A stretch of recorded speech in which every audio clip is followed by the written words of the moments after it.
ঈদুল ফিতর শুধু আনন্দের দিন নয়, বরং এটি এক বিশেষ ইবাদতেরও দিন। এদিন কিছু গুরুত্বপূর্ণ আমল করলে আল্লাহর রহমত লাভ করা যায়। চলুন ঈদুল ফিতরের বিশেষ কিছু আমল সম্পর্কে জেনে নেওয়া যাক।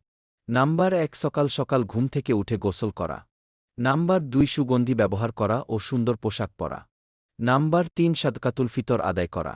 জেনে রাখা ভালো যে ঈদের নামাজের আগেই সাদকাতুল ফিতর আদায় করা ফরজ।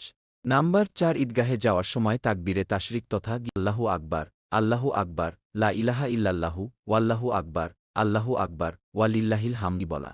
নাম্বার ৫, জামাতে ঈদের নামাজ আদায় করা। জেনে রাখা ভালো যে জামাতে ঈদের নামাজ পড়া সুন্নাহ। নাম্বার ৬, নামাজ শেষে একে অপরের সঙ্গে সালাম ও শুভেচ্ছা বিনিময় করা। নাম্বার ৭, আত্মীয় স্বজন ও গরিবদের সঙ্গে আনন্দ ভাগ করে নেওয়া। ঈদুল ফিতর মানে শুধু খুশি করা নয়, বরং এটি আল্লাহর শকর আদায়ের দিন। আল্লাহ আমাদেরকে সঠিক বুঝ দান করুন এবং ভিডিওতে বলা কথাগুলোর উপর আমল করার তৌফিক দান করুন। আমিন। সবাইকে অগ্রিম ঈদের শুভেচ্ছা। ঈদ মোবারক।